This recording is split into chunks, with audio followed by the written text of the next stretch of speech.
Welcome to the Happiness Habits podcast.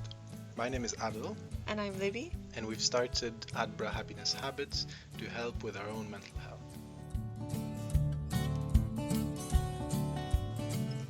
In each episode, we'll be speaking to an inspiring guest about a particular way we can grow our resilience to life's ups and downs. Each episode is full of simple and actionable tips, and we hope you'll find them helpful. Happy listening!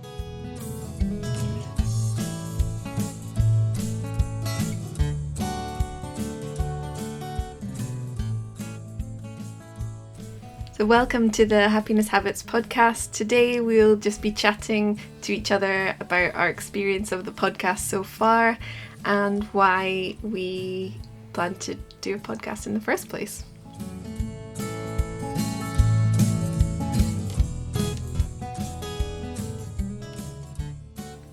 So Adel, it was your idea to start the podcast. What was the reason that you wanted to start it? I think one of the main things was around the fact that I actually really do enjoy. It's kind of a paradox because I really enjoy speaking to people, especially one-on-one. I kind of get a bit anxious, maybe in slightly bigger groups, etc. But I do enjoy sort of listening to people and getting to know them. And I thought that was a much more interactive way of interacting with people than sharing our thoughts on stuff, doing blogs and things like that. And it's just overall seems a bit more fun than doing blogs, even though I guess I'm sure blogs have their place, but yeah, I thought that was kind of number one.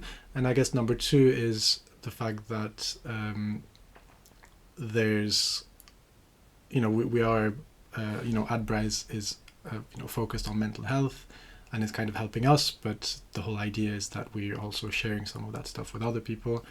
And I think that we can't just read stuff and then share that with people and just kind of stay within our own echo chamber. And we kind of chat to each other and chat to our friends, etc. But I think speaking to people from the outside can actually be quite nice to, well, number one, make sure that we don't say stuff which is wrong or unhelpful, and also just I guess introduce other things that we don't necessarily focus on that much or haven't been thinking about. So I get really inspired by listening to other people, so I think that's one of the benefits of the podcast. We've obviously done lots and lots of research, and that research has fed into the products that we've created. But I feel like I'm always learning, and like mental health is a journey and everyone experiences it in different ways. And I think no matter who you are, you've got an experience which is valid. And whether you are researching for a book or whether you've literally just been through an experience yourself, it's really inspiring to me to listen to people's stories. So yeah, that's what I'm really enjoying about the podcast, and I'm inspired to feed some of the learning into new things that we can create. That sounds really good, and I think like the kind of reflecting on what you just said, I don't know for you, but for me, I actually already have learned so much from the podcast myself. Like being really, really selfish, it's been really, really helpful to me. Like listening to some of the stuff, I was chatting about with Claire Eastham about social anxiety. Actually ended up, getting her book. So it was the book. Fuck, I Think I'm Dying. Yes. And I yeah, know you love a swear word. I do, but it was really interesting because I actually didn't see myself necessarily as I didn't think that social anxiety, like I knew I kind of struggle with that a bit, but it's just interesting to see myself in some of the things that she's talking about and when she's describing her life in the book. But yeah, I think it's been super, super helpful just even personally, and being super, super selfish for a second. And it's also quite fun. Yeah, and I think particularly touching on the social anxiety, I think that particularly I've had it definitely over lockdown more than I have in the past, and kind of worrying about going back into social situations. And listening to that episode really made me realise that I'm not alone. And I think in these situations, particularly with social anxiety, you kind of get very into what you're thinking yourself and what you're feeling, and that can happen a lot for all different aspects of kind of challenges when it comes to mental health. But you start to realise that it affects others when you hear someone else talking about it, because we just don't talk about it. And I think that's the challenge. The stigma around these kind of things and the fact that we don't talk about it enough makes us think that it's just ourselves. And I think the more we can talk about it, then the more you can realise it's this kind of common humanity concept that we've been talking about around self-love and self-compassion. That part of it is actually being able to take yourself out and realise that other people in the world are feeling similar things, and that's not to kind of devalue your experience, but it actually is quite comforting when you know that other people are experiencing similar things. Yeah, and it's normalizing to some extent. It's kind of because other people will also be going through perhaps similar things, but that will be slightly different. They will have a way of telling their story, which, it doesn't mean we necessarily have to, latch onto it and say, yes, that's the one thing that is, quote unquote, wrong with me that I want to fix. I don't think that's necessarily needed, but it's actually to see things from a slightly different perspective, which they can be really helpful in sort of doing for us. You mentioned that you kind of struggled during the whole COVID thing with interactions with people. Like for me, for instance, it's been basically it was less stimulation, and that has helped me. So I don't think necessarily I kind of did the work to help me be more comfortable in social situations going forward, but because I was less stimulated overall, I had less anxiety, linked to that. Cool. And so how do you feel about the whole reopening? Is it something positive that you're looking forward to, or more, something linking to this social anxiety, which can be quite a stressful thing? Yeah, I think the reopening I've been really looking forward to. I think mostly so that I have the choice again to do different things, go to different places. I think it's good to be able to meet up with people, definitely. And I think I feel a lot more confident now I have done it. So, I was avoiding pubs as soon as you were able to go inside of pubs. I definitely didn't want to be there, because I've always found pub situations anxiety provoking, but now I feel less need to go. So I feel more comfortable in staying at home and saying no to situations. So that's a real positive thing. And I feel like I don't need to say yes to so many social situations now, and I think that's good. I think I do, as I was saying before, I really enjoy connection with others, and I think social interaction actually for our mental health is super important. But I think you can pick and choose. I think sometimes we worry that we'll let our friends down if we don't go to every event, or if we're not kind of inviting people here or there.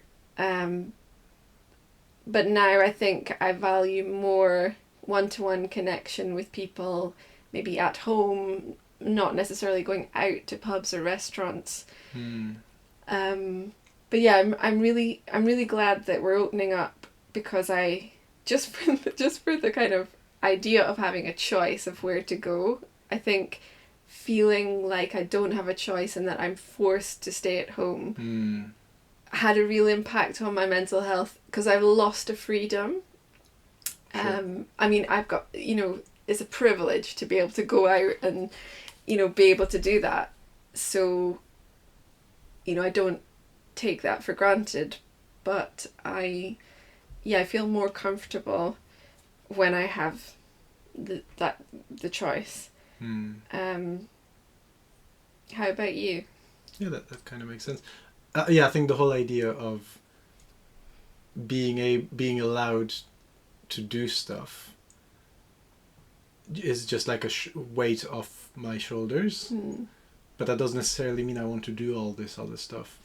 But it just feels good, to have the freedom to do it. And I guess we're in such a lucky situation and I guess we'll see in the UK what's going to happen with COVID, etc. But, compared to other places in the world, which, some of them are much more locked down than the UK. So, we are in a really, really sort of privileged position. But one thing you said, which I thought was really interesting, is that it is not easy to actually know that to basically listen to yourself and know that you don't want to do it. Actually, like, it's super easy to say yes when people invite you to stuff or when there's things to do, etc. And it's we were kind of chatting about this over the weekend.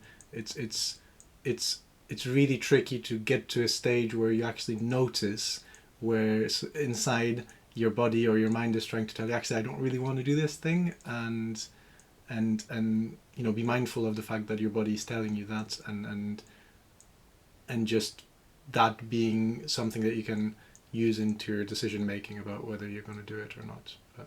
Yeah, I think you can also burn out really easily depending on who you're spending time with, and I think we get ourselves in a situation where we spend time, whether it's at work or whether it's socially with different people, and sometimes they can really drain your energy for whatever reason. Maybe you've been through something together, or maybe they are going through something themselves, or maybe they just have a personality that might tire you out, or so it's kind of, I think we spend a lot of time trying to keep other people happy, or be part of a community, which is also great, but really important to sometimes stop and say, what do I need? Because I don't think we do that, and I think some people are probably faced with, especially stress at work. I mean, we've both faced that as well, and sometimes you just need time out on your own, and obviously we've had a lot of time out on our own, but it's not always been on our own terms. And I think that, back to that point of having choice, it's kind of feeling now that it's okay to say no, because you need more time out on your own, and it's different. It's a different kind of time out than we've been having over the last year. No, absolutely. And like in a visual way, like, my brain works sometimes in images, and I just see Domino's Pizza, which is, the joy of missing out. It's probably not Domino's Pizza, but Jomo, exactly. And it's obviously just a silly thing, but it kind of shows that it's kind of okay not to do that stuff. And I hope that some of that continues. I mean, I can gradually see society sort of shifting a little bit now things have opened up. But I hope that the people that need that time out are respected. And I think there has been a lot of discussion over the last year about mental health, and I think that's obviously going to continue. But yeah, I think sometimes we sort of idolize the party lifestyle, and I think it has been good that there's been none of that. So, we've kind of all got back to basics.